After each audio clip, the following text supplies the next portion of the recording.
the conversation is shifting some, and I think this primary in particular is going to show us just how much it's actually shifted. Hey everybody, I'm Alex Cohen. And I'm Sarah Sadwani. And welcome to this edition of Inside the Issues, where once again, so much to unpack, including the kind of outsized role that outsider money is playing in a lot of local Southern California races. Indeed it is. And we're in the brutal home stretch of that U.S. Senate race. We will break it all down.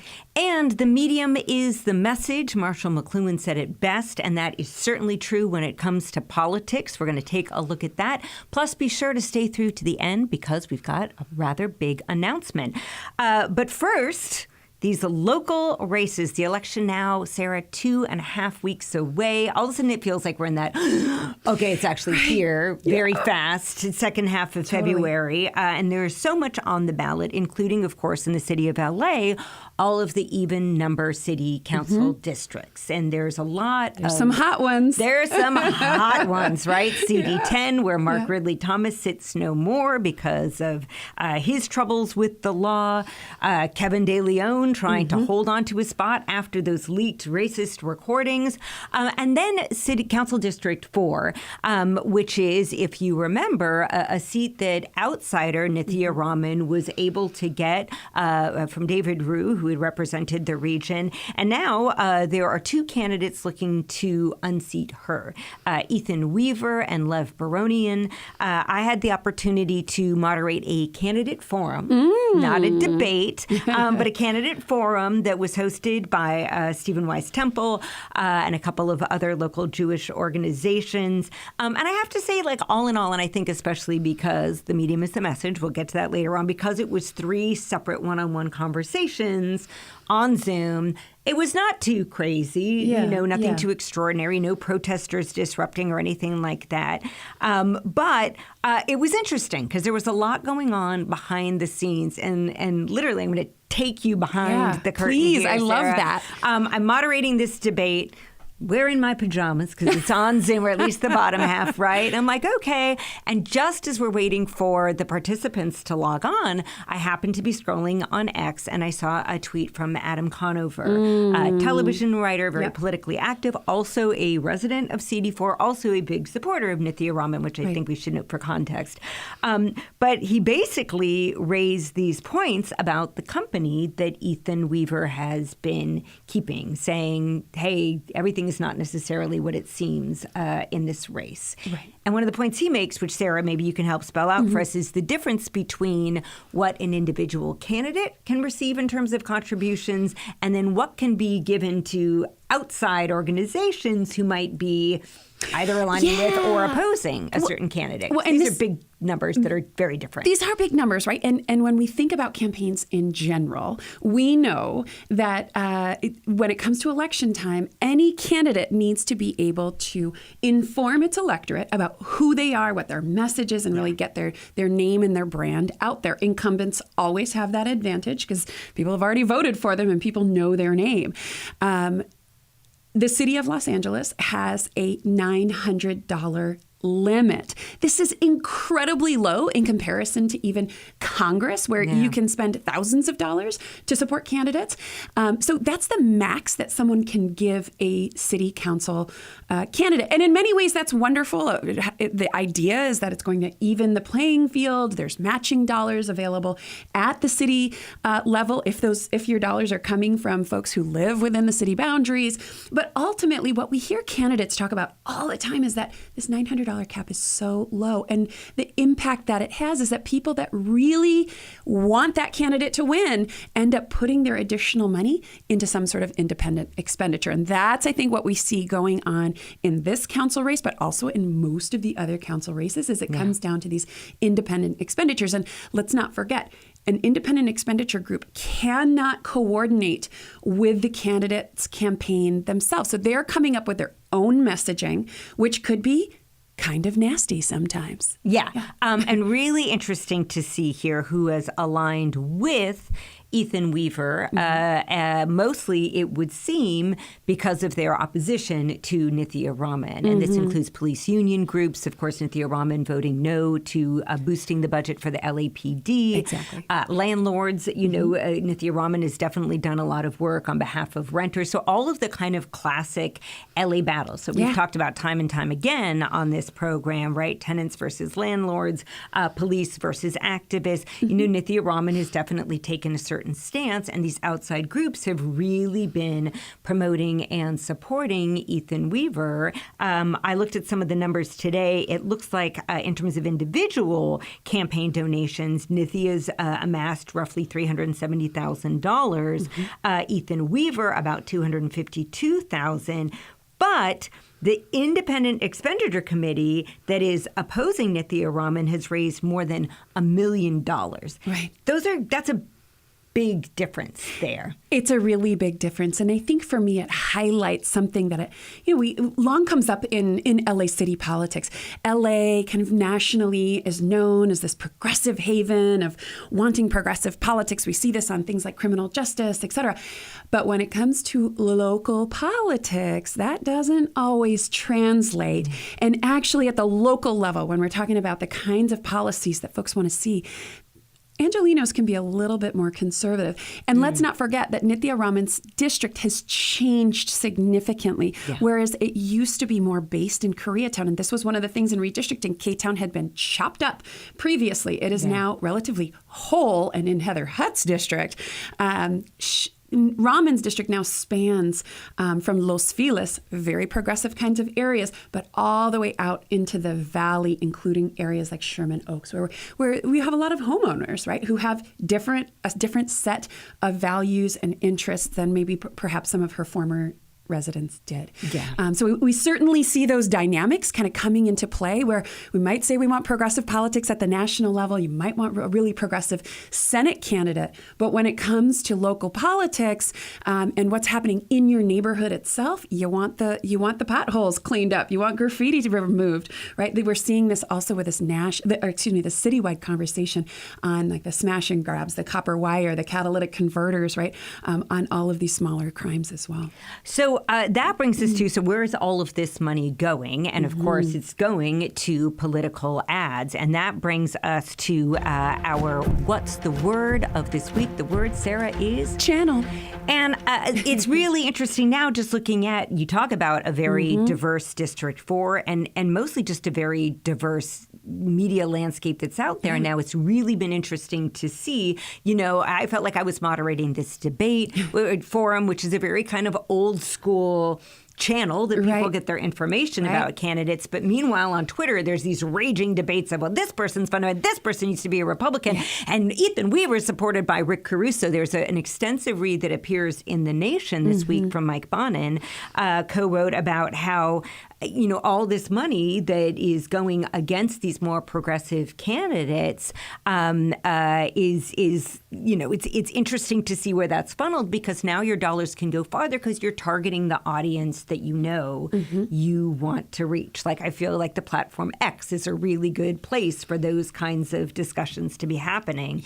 And what Mike Bonin wrote about in The Nation is the fact that this is a real turning point. There's kind of a battle royale for the future of LA here. He noted this. We saw this in the last election cycle with Rick Caruso versus Karen Bass, and you had Hugo Soto Martinez versus Mitch O'Farrell. Gil Cedillo being ousted in the primary by Eunices Hernandez. And if you look at all of these together, along with Nithya Raman, there's been some very significant progressive wins for the council, for the city.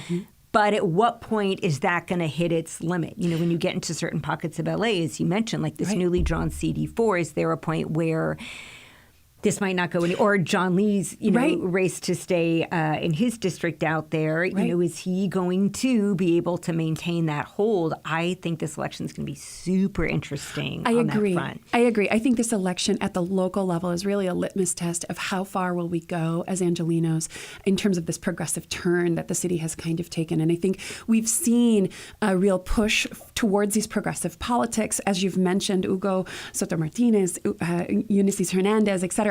And Nithya Raman herself, many of these candidates being supported by the Democratic Socialists of America and other very progressive sorts of groups. And yet the conversation is shifting some, and I think this primary in particular is going to show us just how much it's actually shifted. I think we see this at the county level with the district attorney's race as well. George Gascon, of course, came in to that position as really the change candidate, and now we see people pulling back saying, too much change. So I think this is going to be a real litmus test of where we stand in Los Angeles. And the same could be said for the Senate race, which is the next race that we're going to be taking a look at. There was the second televised debate featuring Steve Garvey, the leading Republican candidate in that field, that happened on Monday. It aired statewide. And I think even just the visual alone, when I tuned in, I'm like, this is interesting, because the way that they blocked it, politics is theater, even on television, right? You had, it was not alphabetical order. It was Katie Porter and Barbara Lee on the outside in colors, and then Adam Schiff and Steve Garvey in their suits on the inside. Do we know how that decision was made? Because sometimes it's based on like polling or the amount of money that's raised. Certainly that was true for the Republican debates. The where you appear on stage had to do with it. I didn't. It is for the presidential debates. Right. Yeah, no, I remember that, and I didn't get any sense that was a criteria.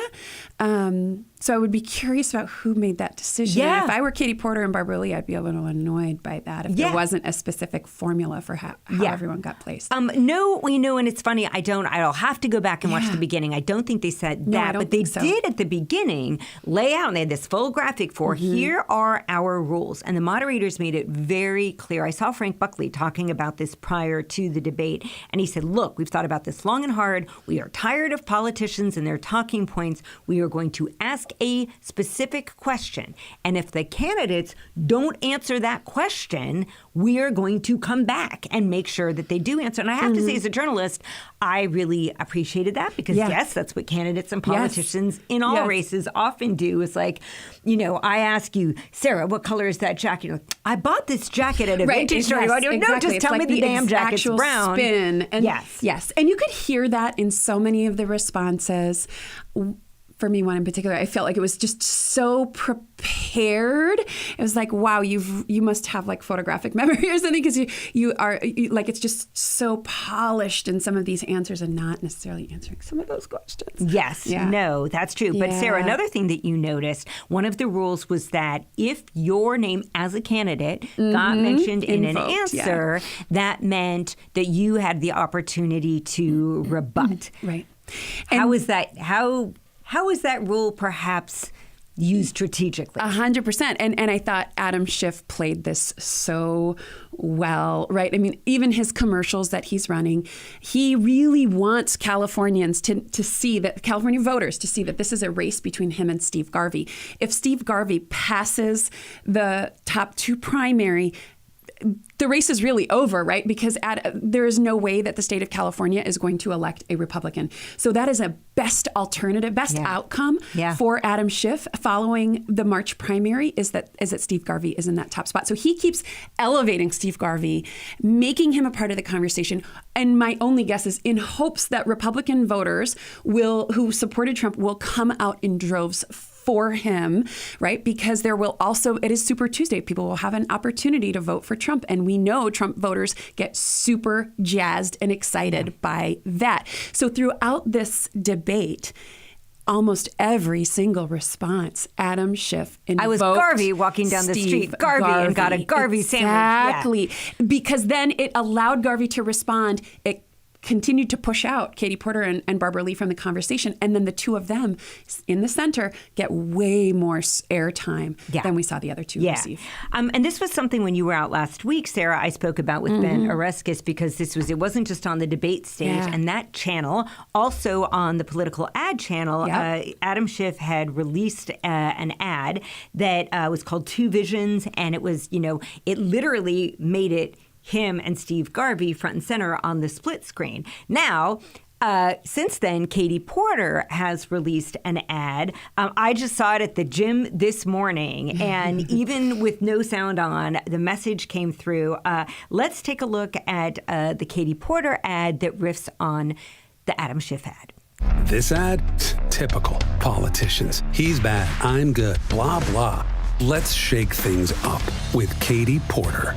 What do you think, Sarah? Is that a good move? Like an ad making fun of an ad just felt very meta to me, but it could also be really effective. I think it could be really effective. I mean, and Katie Porter got asked these questions as well during the debate. Well, you say that you're kind of this outsider person, but you've been in office actually 5 years. To what extent are you an outsider? So she's really trying to position herself as the fresh voice, right? Yeah. The new leader that we need.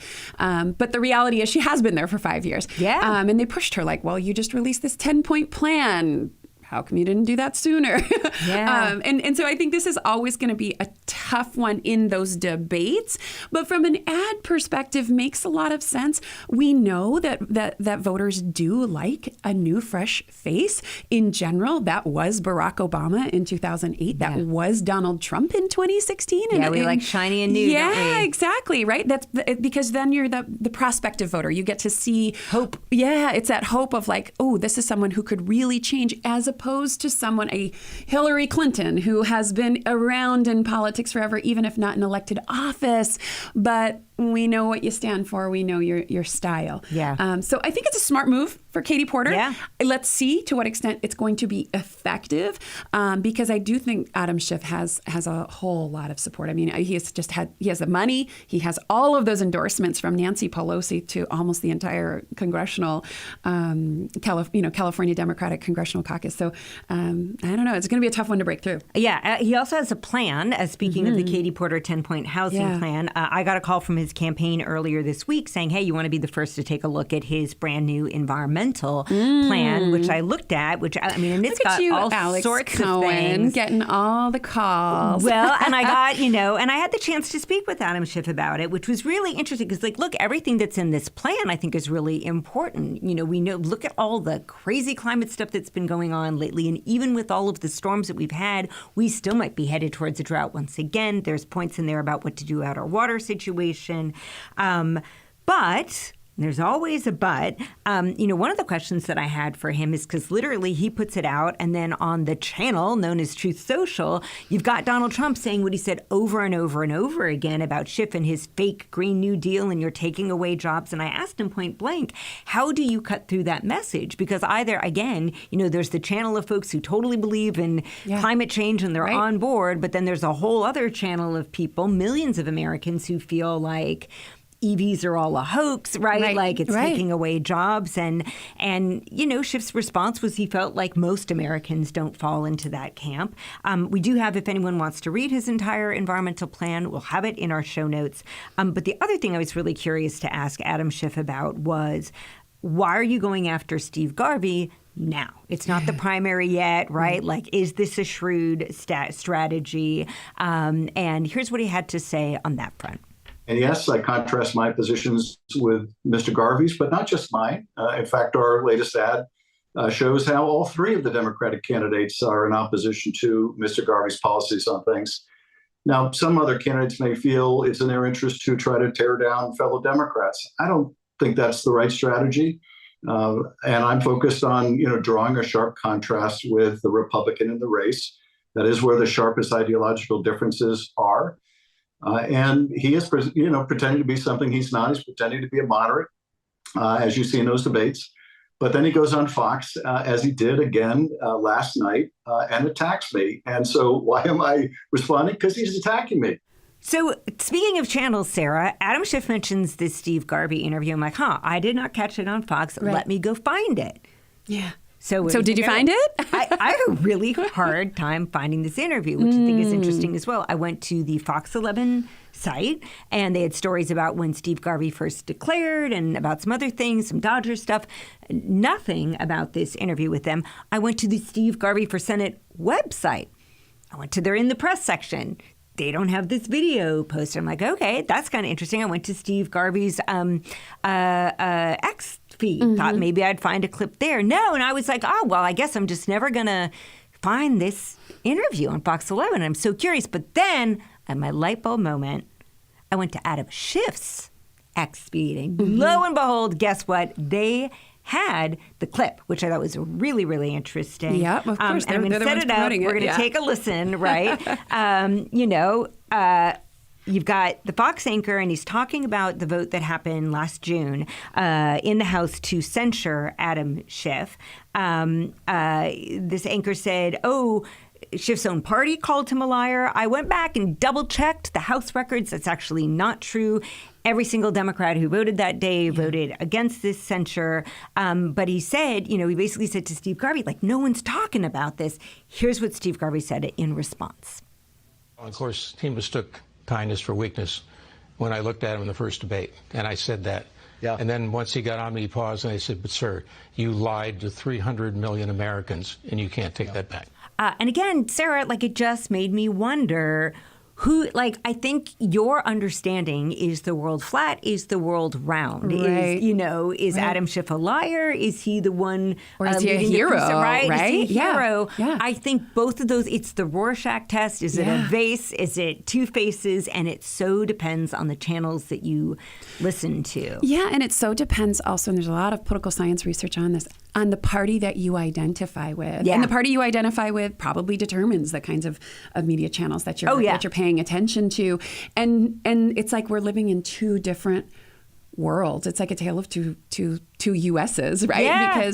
Because people's view of the issues is just so fundamentally different at this point in time. I think that's what makes it so scary, in all honesty, in politics today. Yeah, I think it really does, and unpredictable, right? Yeah. And this is our third topic for this week, and we've been talking about this a lot, the fact that so much of elections in politics has been done the same way for so long. Right. Mailers, debates, TV ads, radio ads, endorsements. And it's not that those things don't exist anymore, but I really feel like all of that is being so quickly, and I would say effectively, in terms of it's actually what's gaining traction with Americans, with memes and TikToks and Instagrams and these siloing of channels. Totally. I was shocked. My 15-year-old daughter recently told me, Vivek Ramaswamy is so cool because he's on TikTok. And I was like, oh wait, what? It was a shocking moment to me. She's modestly involved in following politics, but because he's so engaged, and we saw that locally, right? With Kenneth Mejia, when he ran for office, he was all over TikTok, and then able to get those younger voters in large part because they're moving. Younger voters are not watching those same channels that many of us grew up with. Yeah, and I do wonder, too, because this is also marks the week Joe Biden did not do a Super Bowl interview with CBS, which many folks think was a huge mistake. He did launch a new TikTok channel. This after saying, I don't need TikTok. I've got my other influencers. And I think it was like, oh, no, I need TikTok. Yeah. But I've heard, look, I thought it was cute. I don't know. I don't spend a whole lot of time on TikTok. He talked about Travis Kelce's mom and chocolate chip cookies and made a joke about PSYOPs, and that was kind of it. I wonder if it's too, right? Is it going to be possible for candidates who clearly are not super comfortable in that space? Right. Is it more of a help or a hindrance to be on these channels? Really awkward. Right? If I were on TikTok, every now and then just to drive my kids crazy. Remember the floss when the floss was the thing? Yes. I do that every now and then when I'm pretending to be cool. My kids are just like, oh God, no, stop. don't do that. Mom, right? No. And TikTok also started out with all of these coordinated dance moves. And I think it's certainly moved on from that, but that was such a big part. And I think sometimes you see some of these candidates who are like, let me do my dance moves. I'm like, please don't. Don't do that. No, don't do that. But you're absolutely right. Recent data from the Pew Research Center has shown that a large majority of U.S. adults say that they're often getting the news off of their smartphone, 86%. So, nightly news is just no longer really a thing. No. Sadly. And One final note, speaking of media, this is going to be the last installation of this podcast. I liken it to an announcement we saw on social media from former presidential candidate Marianne Williamson. She recently ended or suspended her campaign. And on the video she posted on the socials, she said, sunsets, I think she was quoting some Instagram poet, that sunsets are proof that endings can be beautiful too. And she highlighted all that she has had to be grateful for. And I want to just highlight that as well. I am supremely grateful to all of the folks who have, in one way, shape, or form, for exactly the past 4 years this week, made this podcast here at Spectrum possible. But mostly, Sarah, I am grateful to you for letting me call you up a while back and convince you to make the trip out here to El Segundo every week. You are a fantastic partner in crime, and I've just absolutely enjoyed every second and every minute of our conversation in this channel. Me too. And I have to tell you, when you did call me up at that time, I was floored because I have been your fangirl for many, many years. Long before you were at Spectrum, you are the voice of Los Angeles. And I don't think that there is anyone who knows LA politics quite the way that you do. I mean, notably, even Adam Schiff called you for the first to share his first information. And I have learned so much from you, and you have been so incredibly kind and generous towards me. And I love you, girl. I love you, too. Our secret bat channel doesn't stop. You and I know that we will continue to talk about politics You better believe until it. the end of time. And there are other public channels that you can participate in that conversation with us. I will still be here at Spectrum News.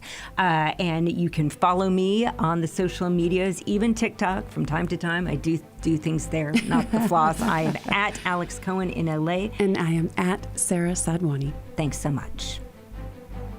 The Inside the Issues podcast is a Spectrum News One production. Crystal Goss is our producer. Our senior digital producer is Yasmin Cruz. Nathaniel Leathers is our editor, and the executive in charge of production is Daisy Espinoza.